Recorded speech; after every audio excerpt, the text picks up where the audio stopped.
അങ്ങനെ എന്തൊരു വെള്ളിയാഴ്ചയോ ഏതായാലും കാലത്ത് തന്നെ മൂന്നാർ വരെ ഒന്ന് പോയേക്കാം, മാട്ടുപ്പെട്ടി വരെയൊക്കെ ഒന്ന് പോയേക്കാം.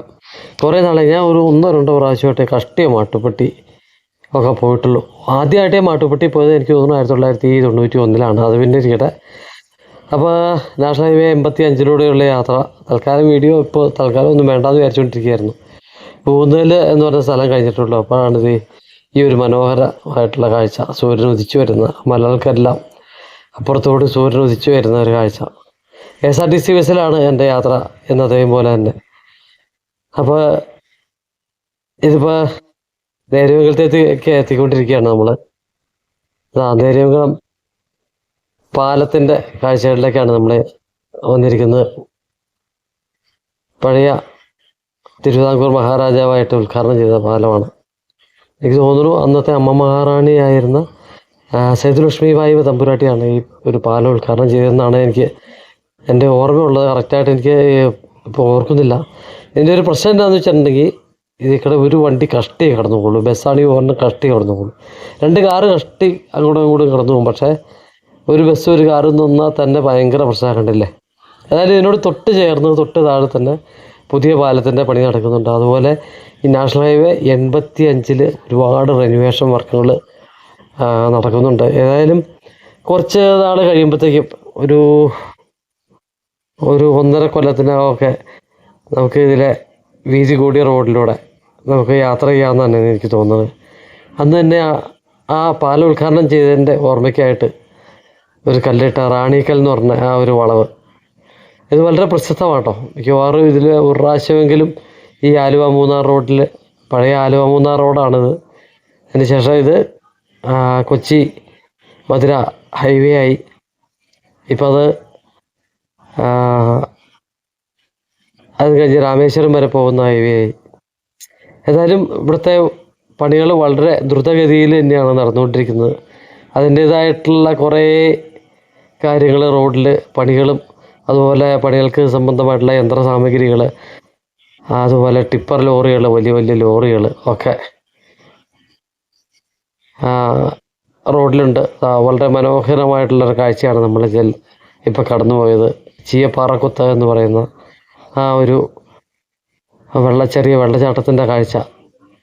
അതിപ്പോൾ നല്ല രീതിയിൽ തന്നെ വേനൽമഴ കിട്ടിയതുകൊണ്ട് അത്യാവശ്യം നല്ല രീതിയിൽ വെള്ളം ഉണ്ടായിരുന്നു അതിൽ.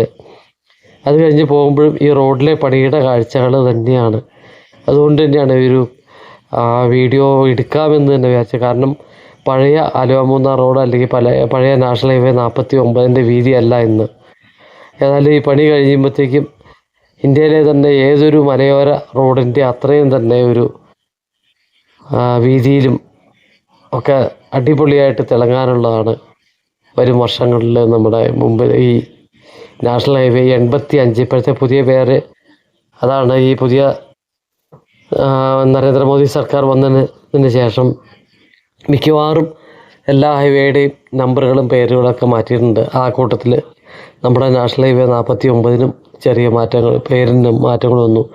ഇപ്പം നാഷണൽ ഹൈവേ 85 എന്നാണ് അറിയപ്പെടുന്നത്. അതുപോലെ തന്നെ ഇതിപ്പോൾ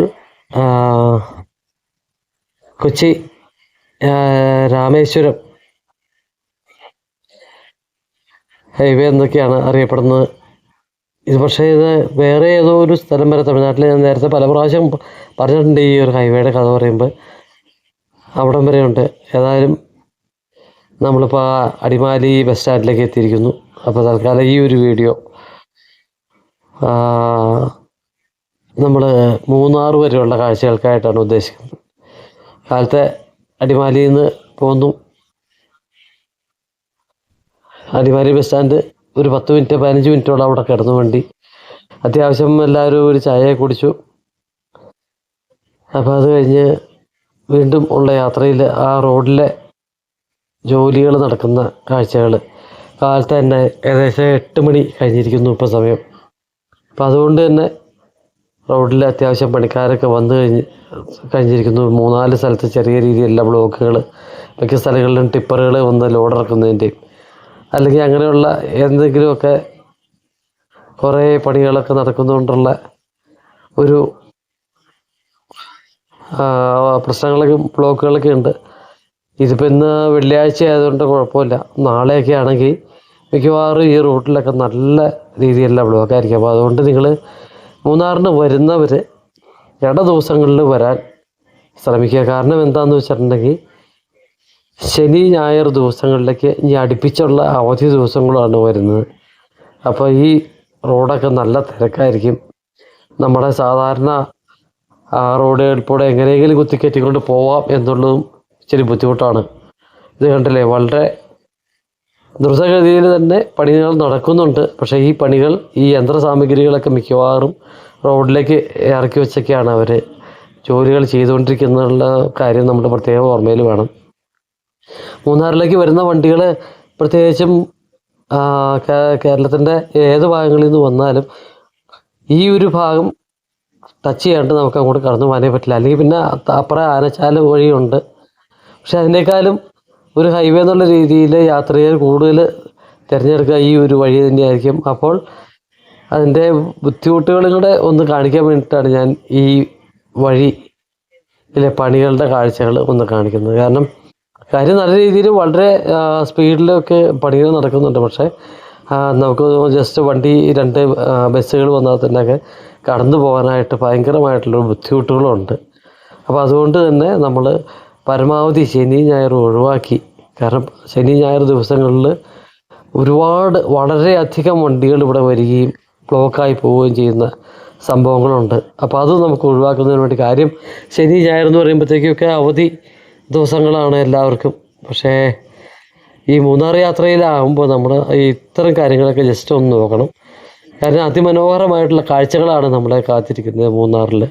അതേപോലെയുള്ള കാഴ്ചകളിലേക്കാണ് നമ്മൾ ഇന്നും പോകുന്നത്.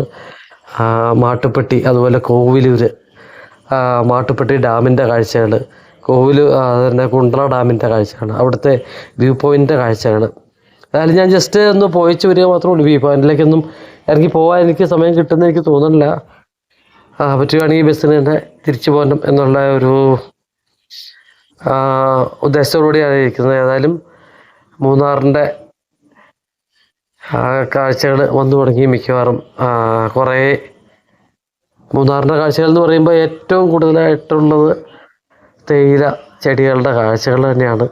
അതേപോലെ ഇതുപോലത്തെ കുറേ സ്ഥലങ്ങളുടെ മൂന്നാർ ടൗണിലേക്ക് നമ്മളിപ്പോൾ എത്തിക്കൊണ്ടിരിക്കുകയാണ്. KSRTC ബസ് സ്റ്റാൻഡിൻ്റെ അടുത്തേക്കാണ് നമ്മൾ പോന്നുകൊണ്ടിരിക്കുന്നത്. ആ KSRTC ബസ് സ്റ്റാൻഡിലേക്ക് നമ്മൾ കയറുമ്പോൾ തന്നെ ഒരു സ്ലീപ്പർ ബസ്സാണ് നമ്മുടെ കണ്ടിപ്പെടുന്നത്. അപ്പോൾ ഈ സ്ലീപ്പറിൽ നിസ്സാര ചാർജിൽ നമുക്ക് ഇവിടെ കിടന്ന് ഇതിൽ ഈ ബസ്സുകളിൽ ഏകദേശം നേരത്തെ 100 രൂപയായിരുന്നു. ഇപ്പോൾ എനിക്ക് തോന്നുന്നു 10-50 മറ്റോ പൈസ കൂട്ടിയിട്ടുണ്ടാവാമെന്ന് എനിക്ക് തോന്നുന്നു. എന്നാലും അത്രയും നിസ്സാരമായിട്ടുള്ളൊരു കാശിന് നമുക്ക് മൂന്നാർ സ്റ്റേ ചെയ്യാൻ പറ്റുക എന്നുള്ളത് വളരെ ഒരു ഭാഗ്യമുള്ള കാര്യം തന്നെയല്ലേ. അപ്പോൾ അങ്ങനെയുള്ള സൗകര്യങ്ങൾ നമുക്ക് ഉപയോഗപ്പെടുത്താം. ഇതൊക്കെ ഞാൻ ആദ്യം പറഞ്ഞ പോലെ തന്നെ ഒരു ഇട ദിവസമാണെങ്കിൽ വളരെ ഈസി ആയിട്ട് കാര്യങ്ങൾ നടക്കുമായിരിക്കും. അപ്പോൾ അതൊന്ന് ശ്രദ്ധിക്കുക. അപ്പോൾ ബാക്കി അടുത്തതിൽ